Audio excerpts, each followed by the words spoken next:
여러분 안녕하십니까? 화요일 오전 프레스룸 라이브 유한솔입니다. 오늘도 뉴스 라이브로 시작합니다.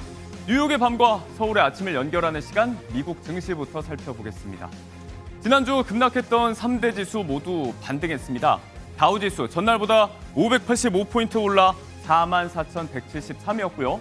S&P 500도 91포인트 올라서 6,300선을 회복했습니다. 주요 대형 기술주가 호조를 보인 가운데 나스닥은 403포인트 오르면서 역시 2만 1,000선을 탈환했습니다. 지난주에 고용 보고서가 부진하게 나오면서 지수가 일제히 하락했었죠.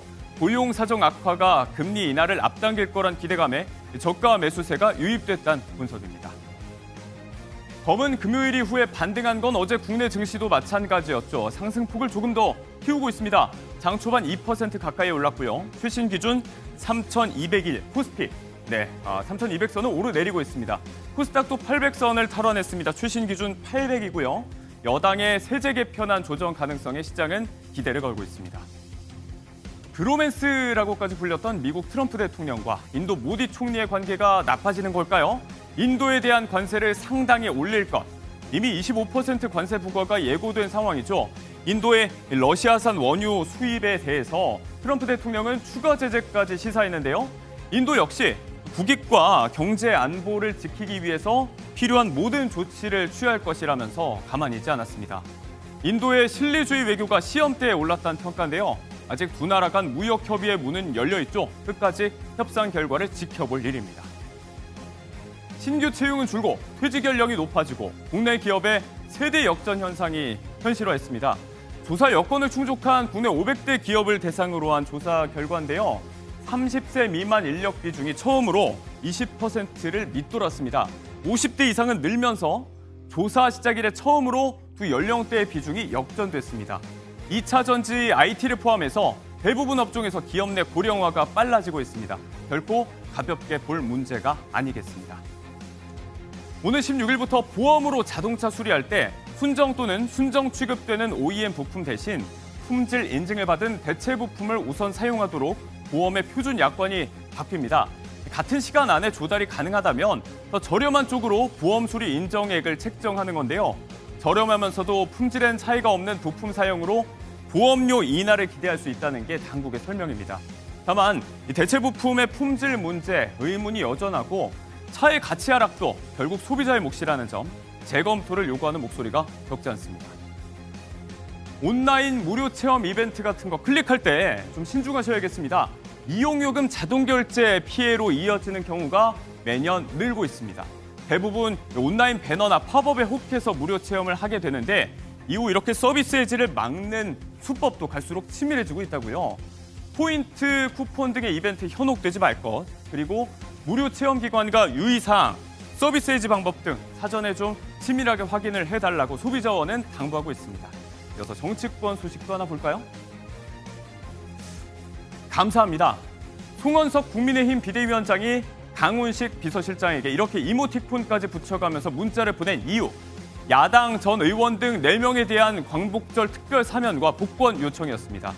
앞서 이 사면이 정치적 거래와 흥정의 수단이 돼선 안 된다. 조국 전 대표 등 정치인 사면을 강하게 반대해왔던 송 비대위원장이죠. 해당 문자 메시지에 대해서는 말을 아끼고 있는데요. 문자가 공개되고 나서 대통령실은 각계각층의 의견을 청취하고 있다. 그저 의견 수렴 차원이었다는 입장을 밝혔습니다. 광복절을 열흘 앞두고 정치권의 사면론이 갑론을박이 더 뜨거워질 것 같습니다. 이상 오늘의 뉴스라이브였습니다.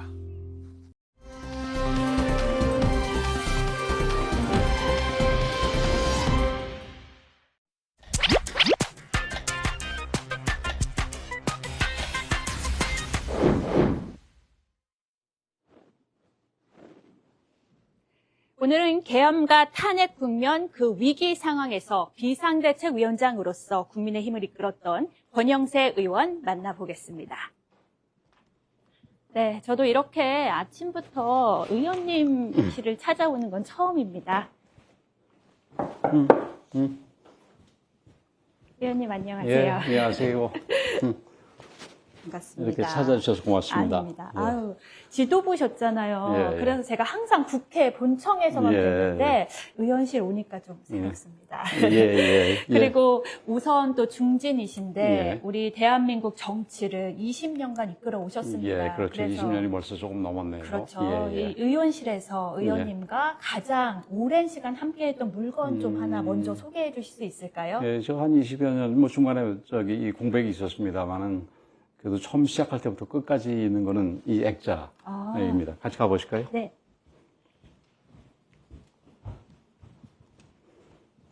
예, 제가 2002년 8월에 처음 이제 국회 보궐선거로 들어왔을 때 네. 이 문민정부에서 이 교육문화수석을 하셨던 김정남 선생께서 저한테 앞으로 의정 활동을 이렇게 하라는 취지로 이제 써주신 글인데 이 맹자에 나오는 문구라고 그럽니다. 네. 여민유지. 네. 그러니까 이 옛날로 치면 백성, 요즘은 뭐 국민 그러죠. 국민들과 함께 거기에서 말미암은 그러니까 국민들이 원하는 그 길을 옳은 길을 반드시 가라, 꿋꿋하게 가라. 뭐 이런 취지입니다. 뭐 그렇게 하려고 노력을 하고 있는데 제가 예. 그래도 지금거리에서 취재해본 바로는 의원님께서는 지금 이 문구대로 계속해서 의정 활동을 해가시는 것 같습니다. 예, 아이고 고맙습니다. 그렇게 먼저. 평가해 주시니까 그럼 정말 고맙네요. 인터뷰 좀 예, 시작해 볼까요? 예. 네. 예, 이쪽 앉으시죠. 네. 지금 생방송이거든요, 예. 의원님. 생방송 그렇죠. 대담 해보신 적 있으세요? 많죠. 생방으로요? 예, 예. 그래서 좀 긴장감 좀 풀어드리려고 예, 이렇게 예. 가벼운 질문을 예, 시작했습니다. 이제 현안으로 좀 넘어가 보겠습니다.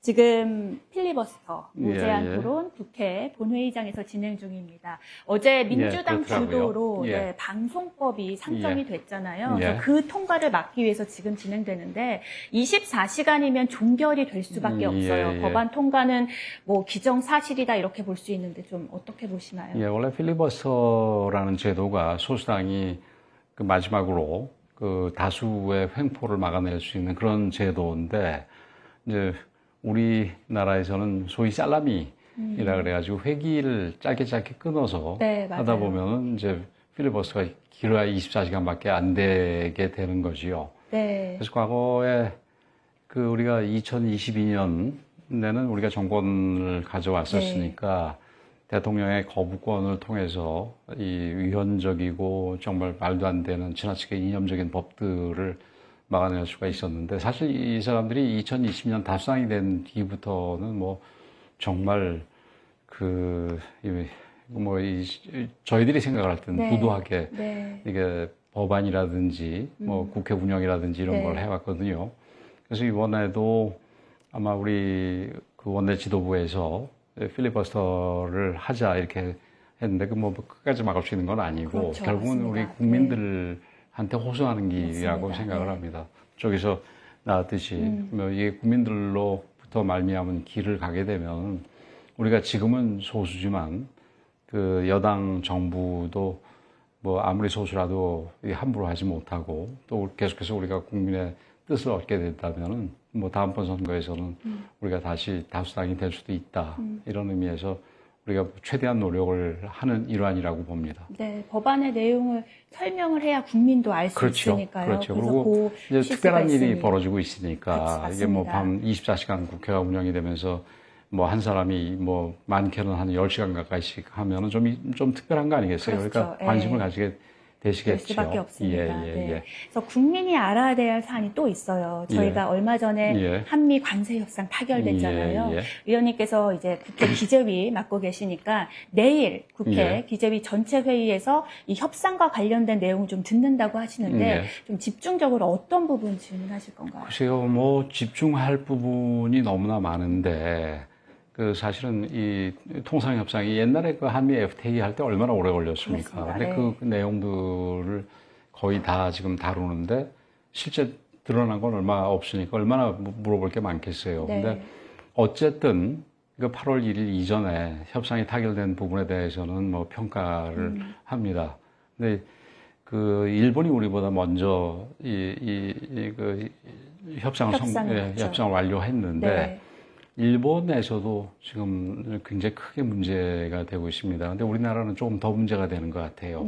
우선 우리 같은 경우는 한미 FTA가 있어가지고 무관세였었지 않습니까? 0%였잖아요. 그것이 0%였었죠. 네. 그런 면에서 지금 뭐 자동차 관세 15% 내렸다고 그러는데 사실은 일본이 15%면은 예를 들어서 자동차 같은 경우는 일본은 2.5% 관세를 원래 부과되셨으니까 네. 우리 12.5로 해야 마땅하지요.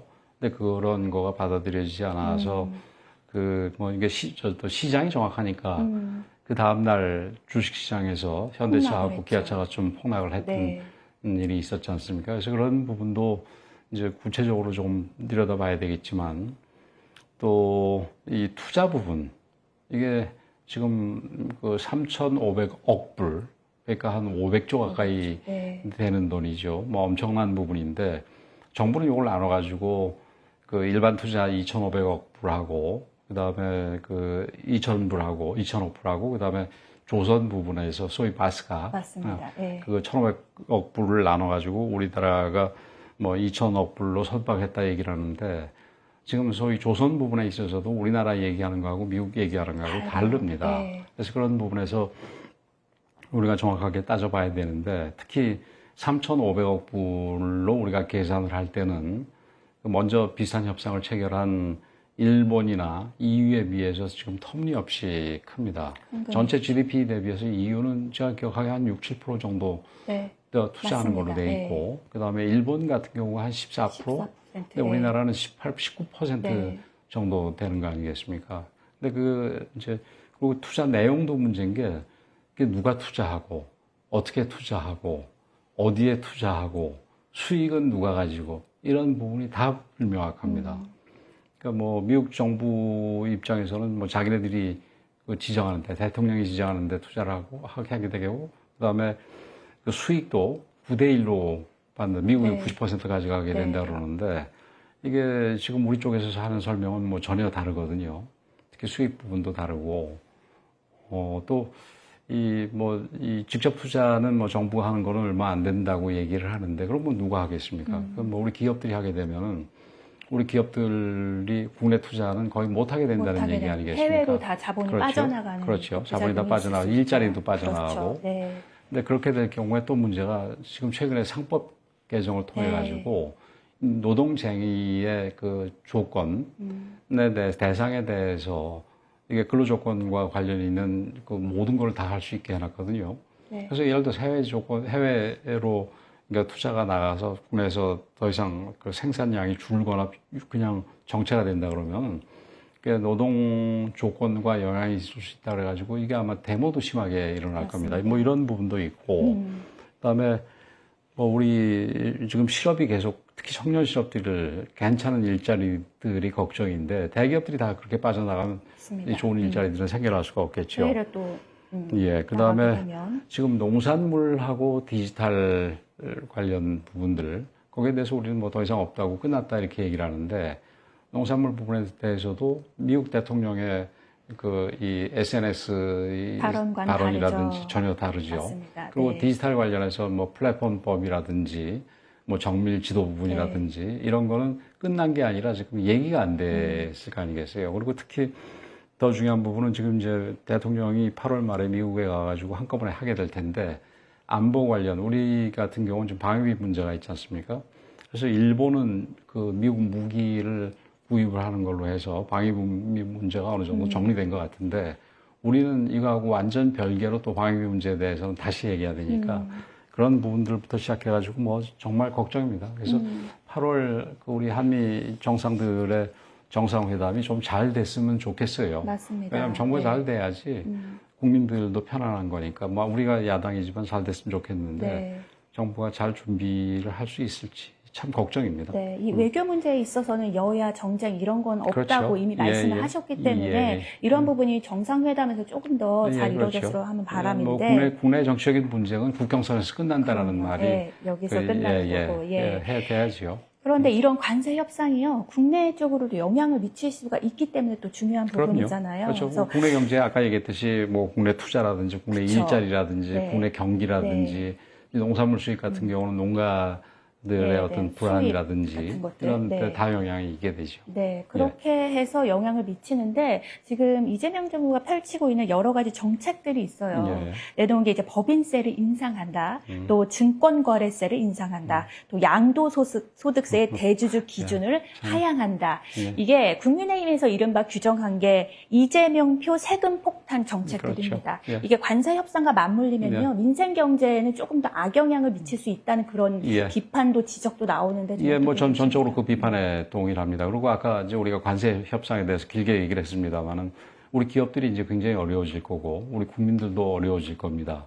근데 우리 기업들에 대해서는 좀 여러 가지 규제를 풀어놓는 게 아니라 뭐 상법에도 아주 심하게 지금 개정하고 있고 그 다음에 노란봉투법도 개정을 했고 또 우리 국민들에 대해서는 지금 세제 개편을 통해 가지고 여러 가지 그 세금을 올리겠다는 거 아니겠습니까? 그러니까 뭐 기업과 관련해서 법인세 인상도 포함이 됩니다. 근데 특히 그 대주주의 그 이 양도소득세 기준을 50억에서 10억으로 내리는 부분에 대해서는 뭐 말은 그게 뭐 이 부자 감세가 아니라 부자에 대해서 매기는 것들이니까 큰 문제가 없지 않냐 그러는데 이 사람들이 뭐 주식에 대해서 코스피 5천을 가겠다 이 얘기를 하는데 이게 대주주들에 대해서 양도소득세 기준을 줄여버리게 되면 대주주들이 연말에 빠지고 연말에 빠졌을 때 주식이 폭락하고 그러면 개미들도 다 망하는 거 아니겠습니까? 맞습니다. 당장 오늘은 조금 올랐습니다만 세제 개편안이 나온 뒤에 거의 그 총액 기준으로 해서 100조 가까이가 빠졌다는 얘기가 들렸거든요. 맞습니다. 그래서 이런 부분들이 기업에 대해서도 그렇고 국민들에 대해서도 그렇고 이게 진짜 기업을 위하는 건지 아니면 국민들을 위하는 건지 이거를 잘 모르겠어요. 그 소비 쿠폰, 그러니까 뭐 이런 세제 개편을 통해 가지고 이게 재정에 좀 안정을 가져가겠다. 그러니까 적자가 지금 크니까 막겠다 이런 얘기를 하는데 이 소비 쿠폰 같은 경우가 지금 지난 추경을 통해서 13조나 됐지 않습니까? 근데 그 13조는 그런 식으로 이게 투자하는 건 과거에 일본이 잃어버린 30년 동안에 무슨 뭐 헬리콥터로 돈 뿌린다부터 시작해가지고 그런 걸 많이 했었는데 효과가 없이 계속 불황이 연속이 됐었거든요. 오히려 자유화하면서 좀 그 긴 불황의 터널을 좀 벗어나는 상황인데 우리 같은 경우도 차라리 그런 걸 SOC에 투자한다든지 이런 걸로 할 것이지 이런 그냥 돈 나눠주는 부분에 대해서 이거 또 우리 국민들도 이제 현명해져가지고 대부분 반대하거든요. 이런 행태를 보이는 거는 도대체 이 정부가 어떤 방향으로 갈 생각인지에 대해서 정말 헛갈리기도 하고 그렇기 때문에 걱정스럽기도 한 상황입니다. 그저 그러니까 뭐 혹시 표에 도움이 되는 그냥 뭐 자기 지지율에 도움이 되는 이런 쪽 방향으로만 무조건 가려고 그러는 태도는 이재명 정부가 제발 좀 그만뒀으면 합니다. 국민들이 이제 다 아십니다. 민생을 살리고자 하면서 이제 세금은 높이는 이게 좀 상반되고 엇박자일 수 있는 그런 정책이어서 뭐 부동산 문제도 세제도 건드리겠다고 그러는데 그 참 걱정스러운 부분이지요. 맞습니다. 그래서 이렇게 비판을 하시는 것 같은데 이게 당 밖의 상황 되게 복잡한데요. 이제 당내 상황도 저희 너무 복잡하잖아요. 뭐 약간 당내 문제를 좀 여쭤보겠으면 어제 윤리위의 첫 회의가 열렸습니다. 이제 지난 대선 과정에서 불거졌던 후보 교체 파동 그것과 관련한 징계 청구 그것을 논의하는 자리였는데 그 징계 청구 대상자가 의원님이시잖아요. 그때 비대위원장이셨던 또 사무총장 이양수 의원님까지 좀 윤리위 문제라 말씀하시기 조심스럽겠지만 좀 어떻게 생각하시는지. 조심스러울 거 없습니다. 당무감사위에서 저는 우리 당내 일부 세력들, 일부 소위 개파 쪽에서 좀 별로 그렇게 좋지 못한 의도를 가지고 추진한 거라고 봐요. 내용도 틀렸고요.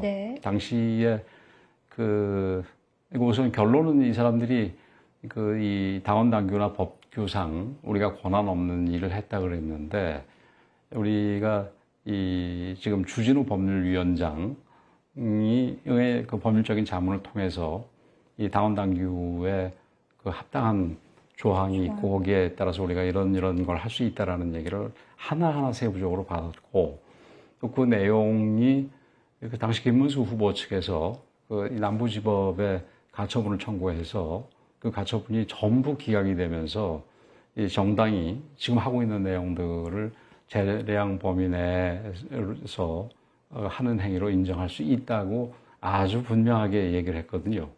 근데 그 부분을 법원의 판단, 사실은 법원보다 우리가 더 우리 정당의 자율성을 높이려고 하는 게 정상인데, 거꾸로 법원이 허용한 부분에 대해서 이거 허용되지 않는다고 해가지고 이거를 이 문제 삼은 거는 저는 그거는 아주 잘못된 부분이고 이 부분에 대해서는 윤리위에서 잘 바로 잡아줄 거라고 생각을 하고 있습니다. 네, 이제 오늘 14일에 좀 결정이 난다고 하는데 네. 좀 지켜보면 될 것 같습니다. 왜 이 윤리위 결정이 중요하냐면요, 저희 전당대회 기간이잖아요. 네. 이게 또 한 번 영향을 미칠 수 있지 않을까 이런 우려와 걱정 때문에 그렇습니다. 큰 영향은 없을 겁니다. 네. 우리 국민들도 그렇지만 특히 우리 당원 여러분들께서는 국회 일부 세력에 의해서 네. 그 좌우되는 분들을 빼놓고는 당시에 우리가 이재명 정부를 막기 위해서 지도부가 이 합법적인 범위 내에서,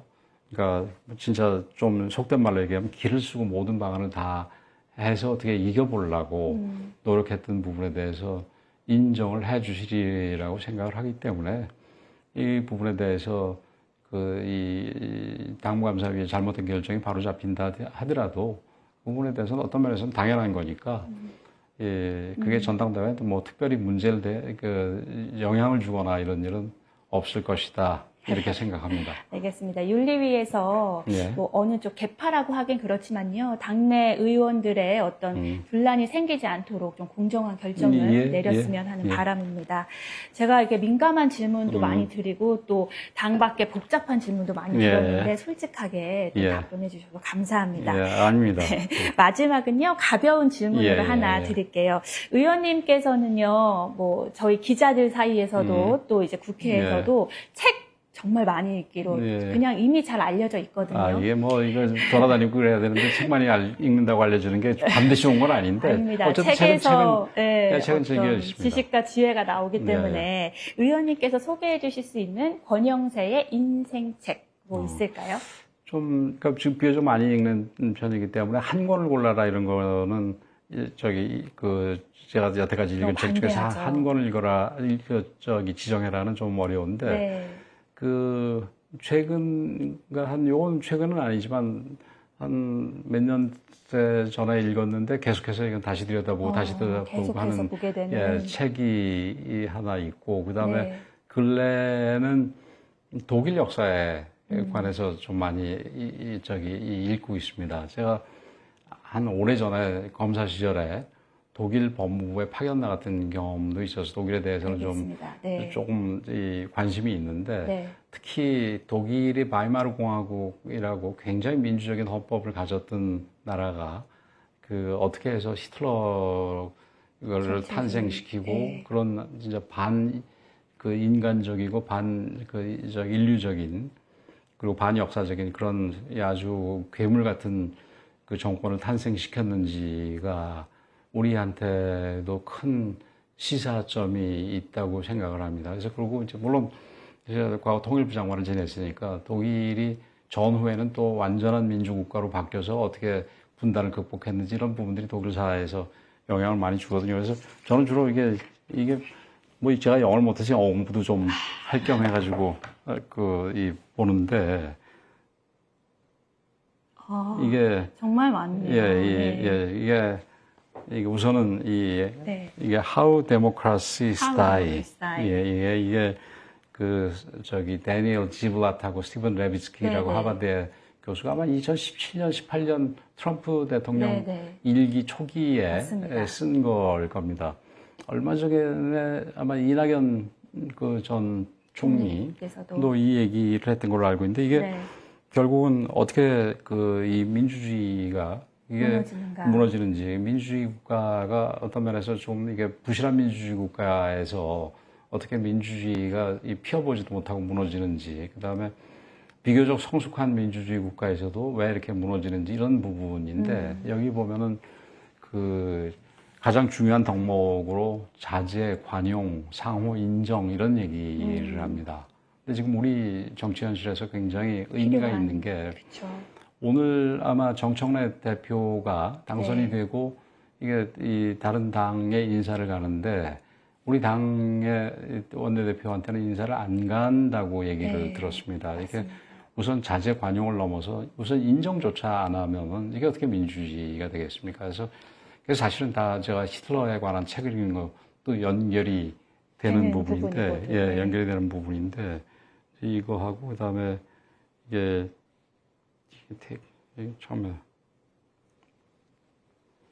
이건 테이크오버. 예, 테이크오버. 그러니까 히틀러's final rise to power. 그러니까 히틀러의 그 최종적인 그 권력에서의 어떤 상승 뭐 이런 거를 얘기하는 건데 어떻게 그 아주 소수적이파 정당 같지도 않은 정당이었던 그 이 히틀러의 나치당이 결국은 1933년에 그 이 집권당이 되고 히틀러가 처음에는 총리가 됐다가 나중에는 피러라고 그러죠. 독일말로. 예, 총통이 돼서 독일 이 바이마르 공화국을 완전히 무너뜨리고 독일을 결국은 유태인 대학살, 2차 세계대전 이런 걸로 이루어지게 됐는지 어떻게 내부적으로 공고화를 시키고 그러면 이 바이마르 공화국에 거의 민주주의가 과도해서 이 민주주의가 우수해질 정도로 과도했었던 게 하루아침에 다 침묵하게 됐는지 이런 부분들에 대해서 요즘은 관심을 갖고 있습니다. 의원님께서 읽으시는 책 하나하나가요, 지금의 정치 현실과 맞닿아 있어서 그래서 책을 많이 읽으시는 것 같습니다. 이렇게 또 책 소개까지 오늘 긴 말씀 정말 감사합니다, 의원님. 저희 방에 찾아와 주셔서 제가 고맙죠. 감사합니다. 고맙습니다. 네. 매주 아침 저는 국회 라이브로 찾아오겠습니다. 지금까지 김지영이었습니다.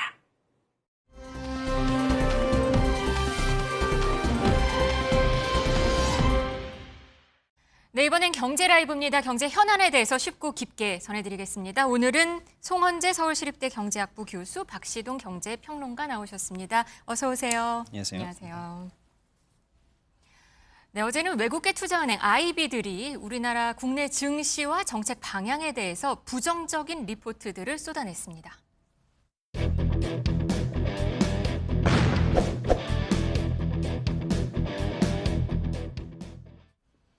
네, 외국계 투자은행들 우리나라 증시에 대해서 한국 투자 비중을 줄여라 아니면 뭐 코스피 끌어내릴 가능성 이런 증세라니 이런 제목도 자극적인 리포트들을 냈습니다.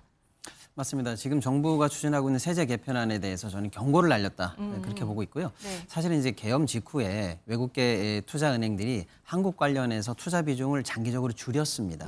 그런데 최근에 이재명 정부 출범 이후 시장 개혁 조치에 대한 신뢰를 믿고 다시 투자 비중을 올리는 전략 발표를 했었거든요. 시장의 어떤 그 개혁 발전을 믿었다는 거예요. 근데 이번 정부 조치는 세제를 통해서 오히려 시장에 찬물을 붓는 조치 아니냐라고 해서 솔직히 이제 리포트에서 다 잘 나오지 않는 쓴소리들이 나왔습니다. 한국 시장 뭐 탈선하는 거 아니냐. 지금 시장의 기대와는 180도 다른 반응이다라고 정말 해서 실감나는 리포트였고. 맞습니다. 그래서 이런 세제 개편 가지고서는 한국 시장의 선진화에 대한 믿음 잘하면 흔들릴 수 있어라는 좀 뭐랄까요 냉정한 경고가 나왔다. 저는 그렇게 보고 있습니다. 네, 외국계 IB들의 리포트들이 이렇게 나온 거는 저희가 좀 잘 봐야 될 것 같은데요. 외국인 투자자들이 우리 증시에 미치는 영향이 그만큼 크기 때문인 거죠. 그렇죠. 우리나라 그 코스피 시장에서 전체 주가 총액 대비 외국인들 지분이 한 30% 정도 되거든요. 근데 지금 우리 작년에 경험했었어요. 삼성전자 주식이 계속 하락할 때 외국인들이 계속 팔았었잖아요. 그러니까 뭐 개미들이나 우리 기관들이 아무리 사도 오르진 않는단 말이죠. 그러니까 외국인들의 투자 전략에 따라서 우리나라 증시는 영향을 받을 수밖에 없는 구조다 이렇게 얘기할 수 있습니다. 외국인들이 팔면 떨어지고 사면 오르고 이런 분위기가 사실 좀 있었던 거죠. 그러니까. 그렇죠. 이렇다 보니까 온라인 커뮤니티에서는 뿔난 개미 투자자니까 개인 투자자들이 여당 의원들한테 뭐 문자 폭탄을 보냈다 이런 얘기도 있어요. 맞습니다. 이번 세제 개편안에 대해서 약간 옹호하는 입장을 밝힌 진성준 의원 사례가 대표적인데요.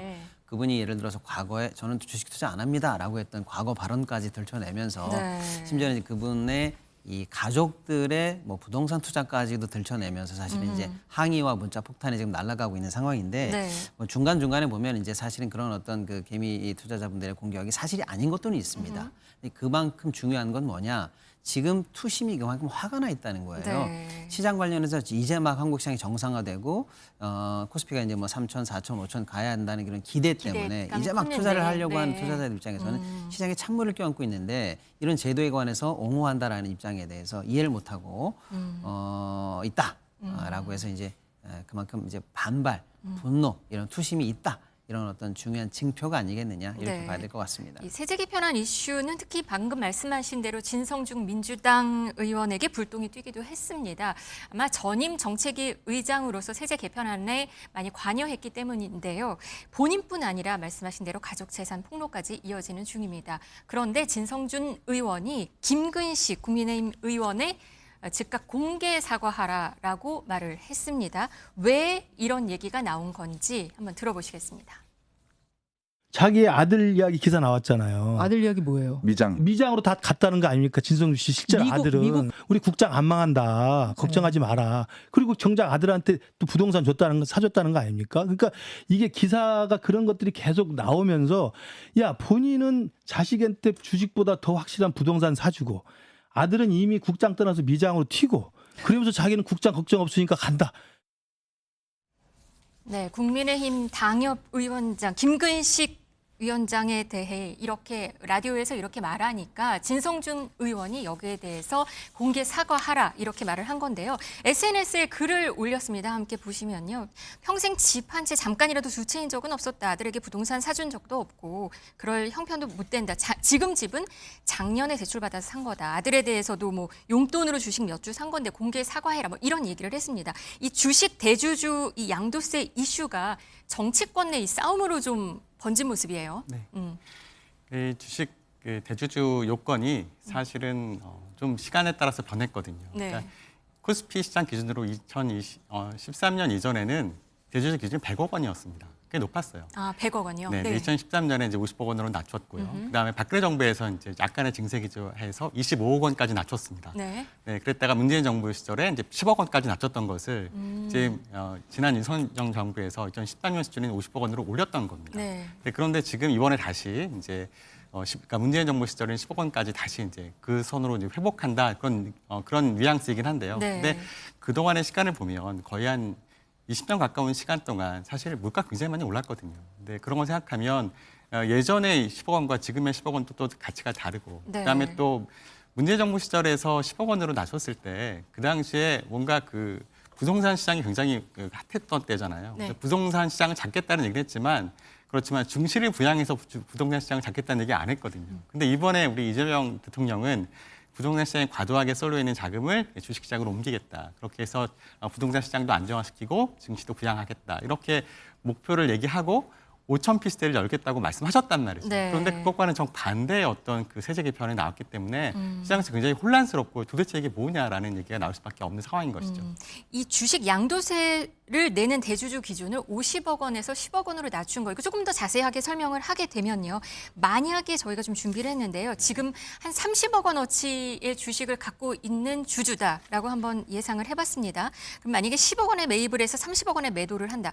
이건 좀 많이 투자를 잘한 케이스긴 한데요. 그러면 20억 원의 차익이 발생을 하는데 이 경우는 세금이 5억이나 되는 건가요, 지금? 그렇죠. 이제 10억 원에서 30억 원을 수익을 냈으니까 20억 원의 차익이 생겼거든요. 네. 그 20억에 대해서 이제 양도세를 내게 되고 지금까지는 안 냈는데 그렇습니다. 거기에 이제 지방세가 다시 좀 붙어서 총 한 5억 3천만 원 정도의 세금이 나가니까요. 네. 그 구간 10억에서 50억 사이에 있는 구간에 있는 소위 말하는 조금 규모 있게 투자하시는 분들 입장에서는 20% 이상의 사실은 수익이 현재 계산되지 않은 예측 불허한 상황에서의 손실이 추가적으로 잡힌다. 그런 네. 얘기가 되니까요. 굉장히 사실은 부담스러운 상황이고 문제는 뭐냐면 이게 회피할 수도 있어요. 뭐냐면 1년 내내 당신은 뭐 10억 이상, 뭐 50억 이상 갖고 있으면 대주주입니다. 이런 기준이 아니고 네. 연말에 딱 하루 그날 이 기준만 넘으면 되거든요. 그러면 예를 들어서 아까 10억으로 만약에 과세 기준이 강화된다고 하면은 내가 오늘 11억 갖고 있다. 그러면 연말 하루 앞두고 1억만 팔면 9억 9,900만 원이 되거든요. 그러면 피할 수가 있어요. 네. 그러니까 이제 연말 앞두고 과세 기준을 피하기 위한 회피 매물이 쏟아질 수가 네. 있는데 예전에는 회피 매물이 연말 직전에 쏟아졌어요. 근데 지금은 투자자분들께서도 좀 뭐랄까 많이 좀 영리해지시고 정보를 좀 많이 아시다 보니까 이 단기간에 매도하면은 매도 차익 좀 줄고 또 나의 매물 때문에 거꾸로 시장이 폭락하거든요. 그래서 일단 매도 기간을 길게 잡으세요. 그러니까 어떻게 보면 10월 정도부터 분할 매도에 들어가는 분들도 많거든요. 그러니까 하반기 증시 상승에 허들로 작용한다. 하반기 증시 상승의 허들이다. 장애물일 것이다. 그럴 수 있습니다. 네. 네. 그래서 지금 이렇게 개인 투자자들이 반발을 하는 거군요. 그렇죠. 네. 정청래 신임 민주당 당대표는 사실 여기에 대해서 지금 빨리 정리를 한다라고 얘기를 하고 있습니다. 어제는 여당 내부에 대해서 함구령도 내렸고요. A안, B안, 한정혜 신임 정책위 의장에게 A안, B안을 작성해서 보고해달라고 이렇게 말을 했습니다. 그런데 오늘 아침 한 유튜브 방송에 출연해서 이렇게 말을 했습니다. 들어보시죠. 여당은 책임지는 거거든요. 그런데 책임을 지려면 한 목소리로 가야 되는데 이 부분에 대해서 일단 뜨거운 감자가 됐고 그래서 이것은 비공개로 빨리 토론하고 협의하고 조율해서 하나의 안을 가지고 빨리 제시를 하는 게 맞죠. 그리고 지금 어제부터 그 내부 토론 조율에 들어갔습니다. 네, 어제부터 내부 토론 조율에 들어갔다. 그러면 좀 빨리 나올 수도 있는 걸까요? 지금? 네, 빠르면은 뭐 금주 안에 입장이 나올 것이라고 조심스럽게 예측을 해봅니다만은 일단은 금요일에 금요일 블랙 프라이데이를 맞을 때 지난주요. 지난주에요. 네네. 하루 종일 사실은 시장에서 어떤 식의 반전의 메시지를 기대했는데 그때는 정치권에서 나오지 않았어요. 그래서 왜 이렇게 시장과 실시간으로 소통하지 않는가라는 네. 불만이 좀 있었거든요. 네네. 근데 물론 이제 메시지가 나왔는데 그것도 안타깝게 장 직후에 나왔어요. 원내대표 발로요. 네. 근데 일단은 새롭게 당대표가 되셨는데 빨리 입장 정리하겠다라고 해서 적어도 시장과 소통하는 자세는 보여줬기 때문에 네. 오늘 약간 코스피가 올라가는 이유는 그래도 정부가 만든 세제 개편안에 대해서 국회는 적어도 민심을 듣고 논의할 수 있을 거라는 희망이 그래도 조금 생기는 것 같습니다. 네, 김현정 민주당 대변인이 조금 전 브리핑을 했습니다. 저희 지금 들어와 있거든요. 한번 들어보시겠습니다. 뭐 그럴 수도 있습니다. 네. 왜냐하면 이 양도소득세 관련된 문제는 지금 그 주식 시장에 영향을 좀 미치는 측면이 있기 때문에 어쨌든 그게 시행령이잖아요. 시행령이고 법안은 아니어서 빠르게 결정 내리는 게 필요하다는 거에 대한 그 공감대는 형성돼 있기 때문에 이런저런 의원님들의 의견 수렴을 어제 비공개로 했다는 말씀 드립니다. 지금 우리 정부하고 이재명 정부하고 더불어민주당의 지금 목표는 코스피 5천을 달성하겠다는 그 목표의 지향점을 갖고 있기 때문에 그 지향적 그 목표를 향하는 그런 흐름 속에서 대주주 양도소득세 인하가 그거에 대해서 그 흐름과는 맞지 않는다는 지적이 있는 거잖아요. 그래서 그와 관련된 그 논의들을 지금 하고 있는 거라서 이게 뭐 어떤 게 옳다 그르다의 문제가 아니라 정책의 우선순위에 있어서 그 판단의 영역이라고 지금 보고 있는 것이고요. 그런 관련된 논의들을 지금 하고 있다라고 보시면 됩니다. 코스피 5천 달성을 목표로 하는 방향은 좀 바뀔 가능성이 있어 보이네요. 좀 뒷북이긴 하지만 그게 맞긴 하지만 네. 그래도 저는 민주당에서 이렇게 발표한 것이 좀 바람직한 방향이라고 생각을 해요. 좀 아쉬운 것은 사실 세제 개편안이 어떻게 될 것이다라는 보도는 그 전부터 있었거든요. 네. 그에 대해서 많은 전문가들이 우려를 했습니다. 이것은 지금 코스피 부양하는 정책과 어떤 정부 방향과 맞지 않다. 좀 심사숙고해달라. 그래서 차라리 그 당시에 세제 개편안 발표할 때 이 내용을 좀 유보했었으면 없었을까라는 아쉬움은 들어요. 네. 근데 이번에 어쨌든 간에 민주당에서 이렇게 전향적으로 발표했기 때문에 저는 아마 기준이 좀 상향되지 않을까라고 조심스럽게 예상해 봅니다.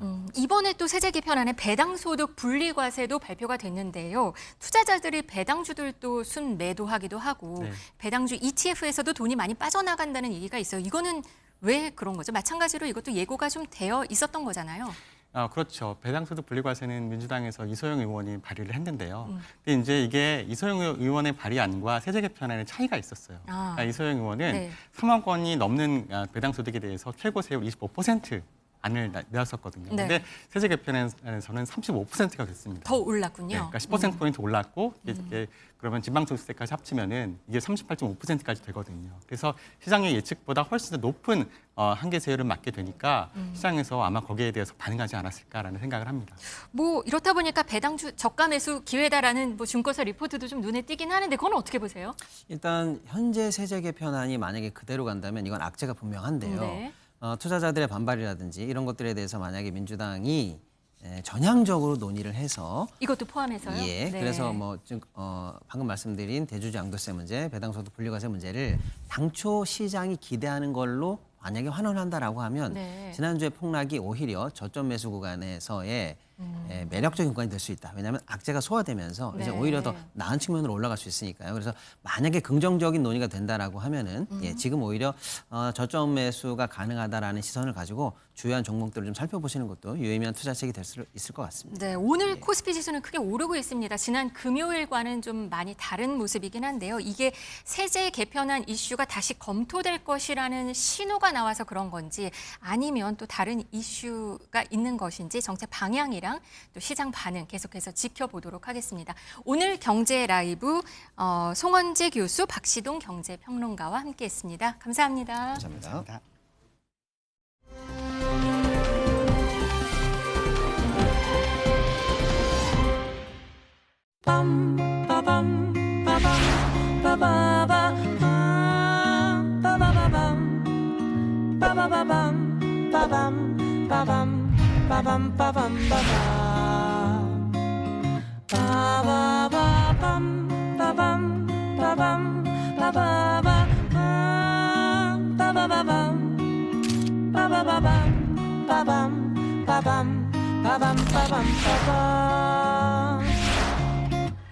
알고 있지 오늘따라 그대가 왜 이러는지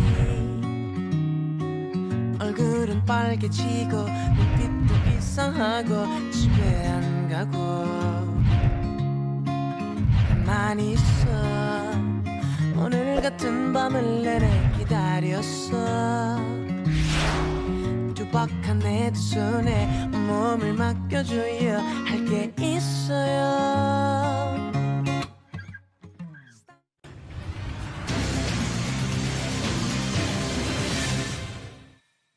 네, 뭐 하고 살지, 뭐 먹고 살지 고민을 해보는 시간이죠. 유한솔의 오늘 뭐 사니로 이어집니다. 보기만 해도 삶이 나아지는 생활 속 경제 이야기 쉽게 또 풀어볼 텐데요. 일타 수강생 박진아 아나운서 변함없이 자리해 주셨습니다. 어서 오시고요. 네. 자, 오늘 주제 어떤 건가요? 네, 오늘은요. 요즘 많이들 사용하고 계시는 민생유복 소비 쿠폰 사용한 지 2주가 지나고 있는 시점입니다. 그 효과는 어느 정도일지 알아보도록 하고요. 또 이 소비 쿠폰의 효과를 반감시키는 게 바로 여름철 바가지 요금입니다. 이를 피할 수 있는 방법은 어떤 것들이 있는지 알아보도록 하죠. 최철 숙명여대 소비자경제학과 교수님 함께하십니다. 안녕하세요. 네, 안녕하세요. 네, 어서 오세요. 최철 교수님 모시고 소비 쿠폰 이야기 해보도록 하겠습니다. 이제 지급이 시작된 지 2주가 흘렀습니다. 교수님은 받으셨어요? 예, 저도 바로 뭐 그저께 신청을 해서요. 그저께? 받아놓기만 한 상태입니다. 네. 일주일 만에 뭐 전 국민의 90%가 신청을 했다고 했는데 남은 10%에 해당을 하시네요. 네. 저는 이제 첫날에 발급을 받았는데 용돈 타서 쓰는 카드로 지급받다 보니까 이게 생각보다 빨리 쓰게 되더라고요. 거의 없어졌습니다. 네. 그런 만큼 이제 그래서 그런 걸까요? 소비 진작 효과가 이미 매출 증대로 좀 나타나고 있다는 분석이 있어요. 네, 뭐 다양한 분석들이 있는데요. 우선 뭐 그 엠브레인의 그 딥데이터 분석에 따르면 이제 그 소비 쿠폰을 이제 그 발급을 하고 한 일주일 정도 그렇게 이제 그 사용 패턴을 한번 봤더니 그 업종별로 그러니까 이미 사용된 금액 중에서 결제된 금액 중에서 업종별로 그 비중을 봤더니 지금 가장 그 큰 비중으로 한 11.3% 편의점에서 발생했다고 이렇게 나와 있고요.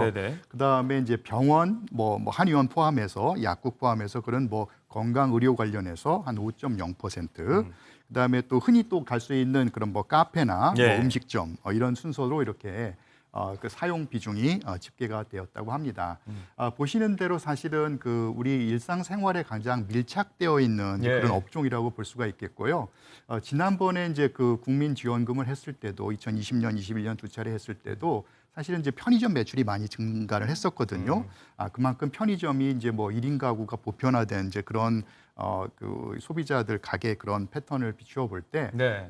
그 편의점 매출이 상당히 많이 이렇게 이제 증가한 것으로 이렇게 볼 수가 있겠고, 그리고 상대적으로 백화점이라든지 그다음에 뭐 대형마트가 원래는 또 비중이 높기는 한데요. 네. 유통업 중에서도 사용이 제한되다 포함이 안 보니까 되잖아요. 이제 편의점에 이렇게 높은 매출이 기록된 것 같습니다.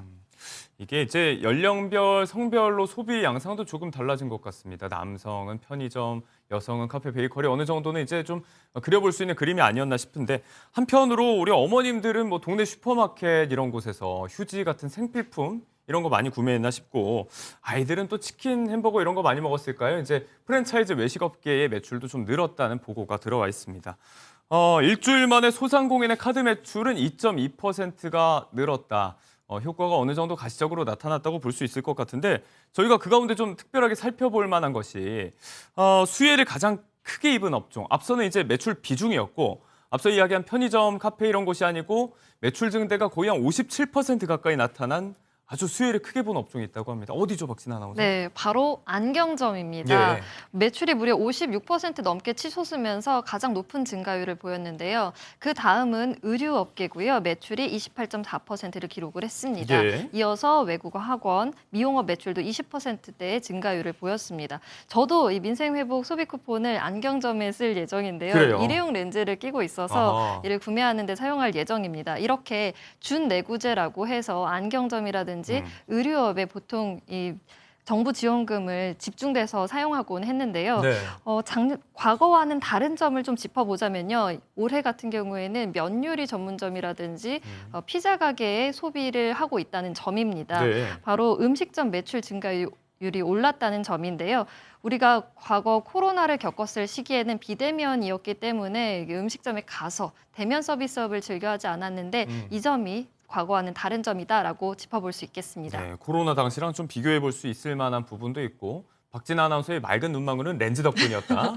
네, 업종별로 봤을 때 이제 앞서 이야기한 편의점 이런 곳보다 안경점, 안경원의 매출이 좀 높았다는 거 어떻게 봐야 될까요? 네, 지금 이 여러 이제 그 뭐 기관에서 발표한 그 다양한 그 자료를 통해서 좀 우리가 유의해서 봐야 될 것은 우리가 업종별로는 이제 편의점이라든지 아까 뭐 병의원 뭐 이런 그 업종이 좀 많이 늘어났다라고는 했는데 네. 사실은 이게 우리가 소상공인이라든지 뭐 개인 자영업자들을 좀 더 두텁게 보호하자는 그런 어떤 정책의 취지가 담겨 있었기 때문에 예. 사실은 이 그동안 좀 매출이 부진했거나 충분치 않았던 그런 곳에 얼만큼 늘었느냐도 되게 중요하거든요. 네. 그래서 지금 이제 박진아 아나운서님께서 말씀해주신 그 통계가 지금 전주, 그러니까 그 소비 쿠폰이 있기 전주, 그러니까 발급돼서 사용되기 전주와 그 이후 주를 비교를 해서 얼만큼 매출이 늘었나라는 이제 통계를 본 거거든요. 예. 그러면 이제 안경점 같은 경우가 사실은 그 동안에 이제 매출이 뭐 없진 않았겠지만 오히려 이 그 소비 쿠폰을 통해서 훨씬 매출의 어떤 진작 효과가 컸다라고 우리가 볼 수가 있겠거든요. 그래서 이런 점들을 보면 뭐 준내구제와 같은 뭐 의료도 마찬가지입니다. 의료도 마찬가지죠. 예. 이런 뭐 소비도 많이 늘었지만 그 코로나 시기와 달리 뭐 사회적 거리두기 영향을 받지 않았던 탓인지 아무래도 예. 아까 그 뭐 면요리 그런 음식점이라든지 뭐 카페라든지 이런 그 식음료 매장도 사실 그 매출 증가율 상당히 두 자릿수 이상 높게 나타나고 있는 거거든요. 예. 그래서 이건 어떻게 보면 어느 정도 그 매출이 좀 부진했거나 좀 어려움을 겪고 있던 그런 소상공인 자영업자들의 매출에 상당히 좀 도움이 됐다라는 신호로 좀 볼 수가 있을 것 같습니다. 네, 소상공인의 카드 매출 증대, 어떤 소비 진작 효과가 좀 나타나는 부분이 짧은 기간에도 좀 있었고 안경 같은 것들은 이제 모처럼 필요한 것들을 큰맘 먹고 사는 분들도 좀 계셨다는 점 정리해 볼 수가 있을 것 같습니다. 자, 2주간 나타났던 소비 쿠폰 지급 효과를 저희가 좀 들여다봤고요. 시장의 마중물이 돼주길 바라는 정부의 소비 쿠폰 지급. 같은 맥락에서 정부가 신경 쓰고 있는 게 또 있습니다. 바로 물가 얘기인데요. 그중에서도 이제 밥상 물가. 날이 좀 더워지면서 어김없이 밥상 물가 폭등하고 있습니다. 특히나 최근엔 비도 좀 많이 왔잖아요. 네. 그러다 보니까 이제 날씨 문제 때문에 정부의 고심이 좀 클 것 같아요. 그렇죠. 그 이 물가 통계가 지금 최근에 그 통계청에서 7월 물가가 발표가 됐죠. 이제 예. 뭐 전년 동기 대비해서 2.1% 이제 소비자 물가가 상승을 했고, 근데 특히 이제 그 우리가 또 생활에도 밀착되어 있는 뭐 그 식음료 네. 이런 거는 3.5%예요. 그러니까 어떻게 보면 전체적인 물가 상승률보다도 지금까지 훨씬 더 높은 상승률로 물가 상승이 진행이 돼 왔다라는 것이죠. 네. 이제 그도 그럴 것이 이제 매년 우리가 뭐 기후 변화 때문이라고도 얘기를 하지만 여름철 폭염, 폭우 때문에 굉장히 작황이 부진하게 되고요. 네. 또 병충해 등으로 인해서 이 산출량이 굉장히 감소되는 그런 어떤 영향들을 많이 받고 있다라고 합니다. 그리고 또 이 그 물가의 어떤 흐름을 이런 물가 변동 추이를 이렇게 좀 계절적으로 이렇게 월별로 좀 보게 되면 항상 이 8월이 물가가 상당히 많이 올라가는 그런 시기이기도 합니다. 그래서 아무래도 8월은 뭐 휴가철이기도 하고 또 지금처럼 어떤 그런 자연적인 조건에 따라서 농축수산물의 어떤 작황에 영향을 주기도 하는 그런 공급 측면의 영향도 있긴 하지만 또 휴가철에 또 소비를 또 많이 하게 되거든요. 그러니까 이런 것들이 맞물려서 좀 물가가 좀 다른 시기보다는 많이 오르는 그런 시기라는 거죠. 그래서 지금 이제 그 농산물 같은 경우가 이제 가장 이제 가격 변동이 심한데 그 농수산식품 그 유통공사 AT의 그 발표에 따르면 그 전월 대비를 해서요. 주로 이제 그 채소나 과일 값이 아주 급등을 했다고 하는데 뭐 시금치 같은 경우는 거의 한 80% 정도 올랐다고 하니까 상당히 그 큰 폭으로 올랐고요. 뭐 배추나 뭐 토마토 그리고 여름철에 즐겨 먹는 그런 과일, 수박도 뭐 상당한 그런 그 상승세를 지금 보이고 있다라고 합니다. 그래서 정부는 이제 어떤 이런 그 물가에 대해서 물가 안정을 굉장히 또 중요하게 인식을 하기 때문에 그 농수산식품부에서도 이런 어떤 물가 모니터링을 하면서 거기에 따른 어떤 그 정부의 그 적절한 그 대책을 계속 강구하겠다라고 이렇게 또 발표를 한 바가 있습니다. 매번 말씀대로 이제 더워질 때마다 비가 쏟아질 때마다 반복이 되던 문제인데 올해는 관세 협상 같은 변수도 있어서 아직까지 뭐 미국과 농산물 개방에 관해서 이제 이견차를 좀 확인을 해야 되는 상황이니까 정부가 풀어나가야 될 문제가 더욱더 복잡할 것도 같습니다. 여름철에 정부가 잡아야 하는 물가, 밥상 말고 관광지에도 있습니다. 바가지 요금 문제가 다시 한번 논란이 되고 있는데 이게 소비 쿠폰 효과까지 반감시킬 수 있다는 점에서 정부가 철저한 물가 지시를 당부하고 나섰습니다.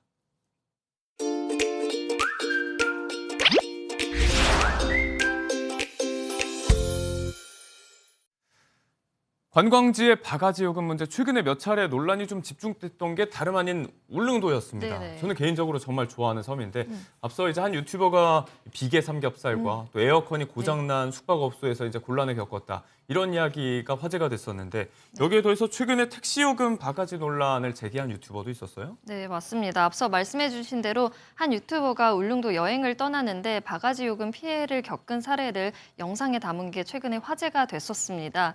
삼겹살집에 갔는데 1인분에 120g 그리고 15,000원짜리 삼겹살 2인분을 시켰거든요. 그런데 여기에 비계가 살코기보다 훨씬 더 상당하게 차지하고 있었던 걸 발견하게 된 거죠. 그래서 울릉도 돼지가 이렇게 원래 비계가 맞냐 이렇게 물으니까 업주는 맞다. 일부러 육지에서와는 다르게 각 잡고 썰지 않고 퉁퉁 썰어준 거다. 손님들 맛있게 다들 잘 드신다. 이렇게 이야기를 한 겁니다.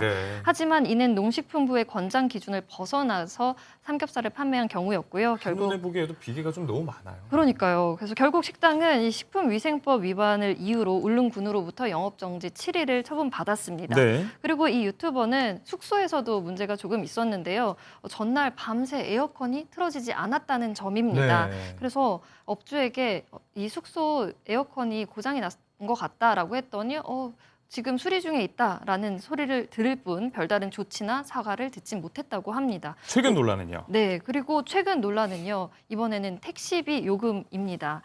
또 다른 유튜버가 택시를 타고 울릉도를 투어를 했는데 여기서 18km, 35분 정도 소요되는 거리를 탔는데 보통은 23,000원 정도 되는 거리거든요. 그런데 5만 원이 넘는 택시비를 지불하고 왔다는 점입니다. 사실 이 같은 일이 계속해서 울릉군에서 쌓이게 되면 여행객들은 발걸음을 망설일 수밖에 없는 게 사실인데요. 그래서 울릉군은 이번 달 말까지 모든 업소에 정기적으로 불시적으로 점검을 확대하겠다라고 밝힌 상태입니다. 네, 뭐 군수가 이제 직접 사과하고 재발 방지를 약속한 만큼 같은 사례가 좀 이번 휴가철에 반복돼서는 안 될 것 같고 한편으로는 이제 저희가 여름철에 여기저기 이동을 많이 하면서 휴게소 이용도 정말 많이 하는데 최근에 강원도 한 휴게소에서 16,000원, 17,000원 정도 가격하는 이 갈비탕 문제가 하나 논란이 됐습니다. 어떤 누리꾼이 이제 커뮤니티에 올린 사진을 하나 볼 수가 있는데 지금 저희가 보여드리고 있지만 위에 파라든지 달걀지단 같은 고명이 수북한데 이 고명들을 걷어내고 나면 대부분의 고기가 하얀 지방 덩어리가 대부분이었다. 고기라고 볼 수 있는 건 한 토막 정도였던 것 같고 이거 너무한 것 아니냐? 이런 이야기가 또 온라인송에서 갑론을박의 대상이 되고 또 휴게소의 음식 물가 문제가 도마 위에 또 올랐던 상황입니다. 자, 이렇게 피해 사례가 뭐 일부 사례지만 이런 것들이 자꾸 수면 위로 올라오면 해당 지역이라든지 더 나아가서 이제 국내 관광업계 전체의 신뢰도가 좀 무너질 수 있다. 결국은 이제 제살 깎아먹기 아니냐, 업계가 자성해야 된다라는 얘기가 매년 여름마다 나오잖아요. 네, 그 사실 뭐 그 관광공사 등에서 이렇게 그 국내 이제 내국인들을 대상으로 한번 이제 그 설문조사를 해보면 거의 2명에 한 명꼴로 국내 여행의 가장 불만족 요인을 이런 바가지 물가를 이제 꼽고 있습니다. 그만큼 상당히 이제 고질적인 문제이기도 한데요. 예를 들어서 뭐 여름 이렇게 휴가철 성수기에는 각 이렇게 뭐 피서지라든지 여러 주요 관광지에 물가 이제 바가지 이런 사례들이 너무 많이 나타나는데 사실 이거 어떻게 생각해 보면 이제 이분들로서는 어떻게 보면 1년 중에 가장 이렇게 그 대목인 그런 시기이기도 해서 그때 이제 좀 더 많은 어떤 가격 인상을 통해서 좀 이제 수익을 창출하려는 그런 의도가 있을 것 같습니다. 하지만 지금 이제 앞서 말씀해 주신 대로 요즘에 이제 유튜버들이 이런 것들을 뭐 실시간으로 이렇게 또 SNS를 통해서 공유하고 이런 어떤 문제 사례들이 확산되고 있어서 어떤 지역에 대한 전체적인 평판까지 나빠질 수 있는 굉장히 큰 그런 영향을 주기 때문에 여기에 대해서는 이제 각 그런 사업자들도 뭐 숙박이나 음식점 업주들도 그 좀 신중하게 생각해야 될 것 같고요. 그리고 이제 그 한국도로공사에서 보통 이렇게 휴게소를 조성을 해놓고 그걸 민간 사업자한테 한 3, 5년 이렇게 단위로 위탁을 해주고 또 계약을 갱신하고 합니다. 그런데 그 구조가 워낙 그 백화점의 입점료처럼 그런 그 수수료가 좀 높은 구조라고 해요. 그래서 좀 차제에 이런 어떤 그 비용적인 문제에 있어서 혹시 또 그 재료가 좀 더 부실해질 수 있는 그런 원인이 되지 않을까 이런 점도 한번 좀 살폈으면 하는 그런 좀 바람이 있습니다. 그럼 이번 여름 휴가 때 이 바가지 요금을 당하지 않으려면 꼭 알아야 둬야 될 게 있다면 어떤 게 있을까요? 간략하게 좀 부탁드릴게요. 꼼꼼한 소비자들은 잘 챙겨보시겠지만 일단 이제 여행이나 어디 이제 그 떠나시기 전에 그 해당 그 지역의 그런 가격 정보를 미리 좀 확인해 보시는 게 이제 중요하겠고요.